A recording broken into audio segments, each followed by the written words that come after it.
All right, so this is going to be a real quick lightning introduction to typing generic. This was actually a Slack thread in the Chippy Slack. I don't know if everyone knows Chippy. They're our sort of sister org in Chicago that was founded by one of our founders as well, and is the other animal-themed Python user group. Someone asked one night, has anyone gotten around to using and understanding typing generic and could explain it like I'm 5? So I sort of started this thinking it would be a quick 5-minute thing, and then wrote a rather long thread that was very well received, and I actually had a lot of people reach out to me afterwards saying it was super helpful. So I figured I'd capture it for posterity, since Slack orgs expire messages for free orgs. So I started out just sort of saying, if you haven't used generics at all, especially if you haven't used static languages where they're more common, really a big part of grokking them is understanding sort of the use case and why and how you would want to use it. So sort of the scenario I introduced for this is to think about how you would write a type hint in Python for a container where you don't know what it's going to contain. So a perfect example is the built-in containers like list. List can contain anything. It could be a list of ints, a list of strings. You don't know in advance. Even simpler thing would be a box, just a single value. We can put something in it, we can take something out. How do you write that type? So we know that the parameter that you put in and the return value of your get are going to be the same type, but we don't know what they are. So we could just write that with typing.Any. That gives us a way to just sort of say, this can be anything. And this will work. So we just define our member that we store this in and our get input in terms of any, and that'll work. There are some issues with this, though. First, any is a little bit of a cheat code for typing. Here's a little example that, if you look at it and think about this for a second, this shouldn't work, and at runtime it won't. This will fail.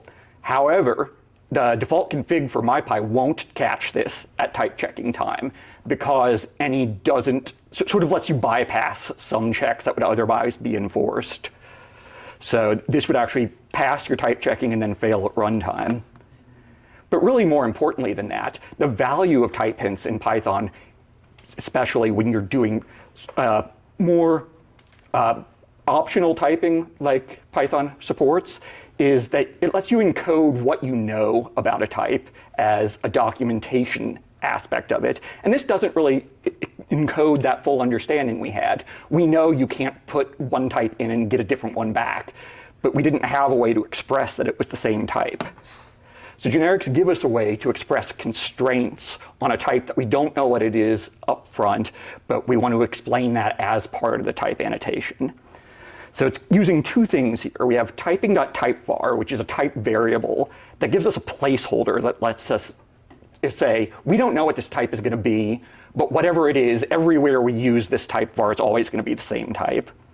And then a generic class uses type variables as part of its class definition to encode those rules that it understands about the relationships between various parameters on its members. And it is implicitly, which a little bit of a side note here, a subclass of typing generic. The implicit aspect is a modern syntax that is only available in 3.12 and later. I'll give you an example at the end here of what it would look like without that syntax, but it's a much more fluent and nice to read syntax, so that's what I'm using here. So with generics, we define our class box very similar, but you'll notice we have this subscript t in our class definition at the top, and then we use t instead of any as the type of our parameter.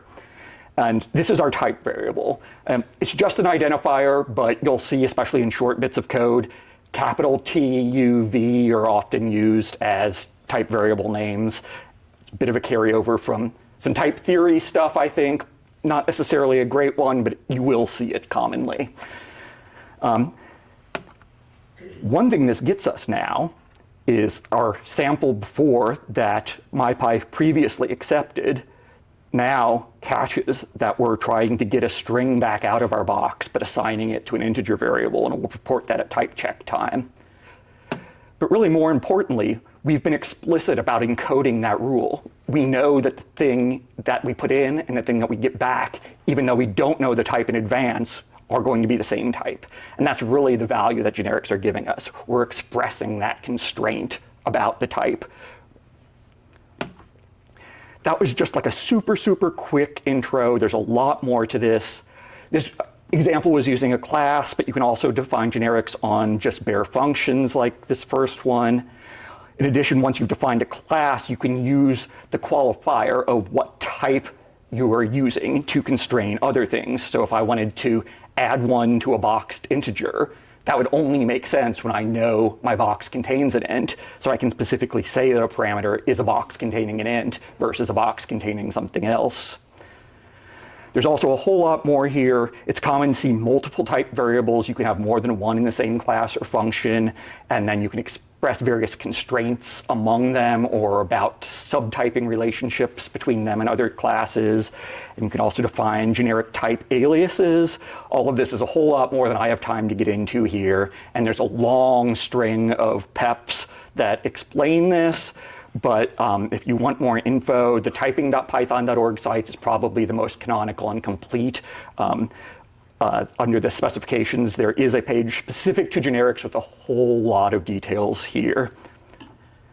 And then just one quick wrap up before I finish here. If you're using Python before 3.12, the same features exist in the language, but the syntax shortcut isn't there. So we could do the same thing just by importing from typing the generic and type var definitions, creating a type variable ourselves, and then subclassing explicitly from generic rather than relying on the implicit subclassing.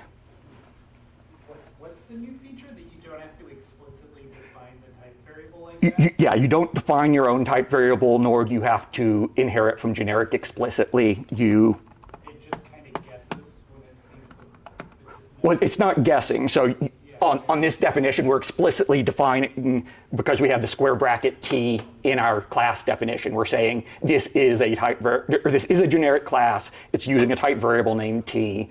It'll subclass from generic, specialize on whatever type variables we've given it here, and create those type variables on the fly. All right. Thank you very much.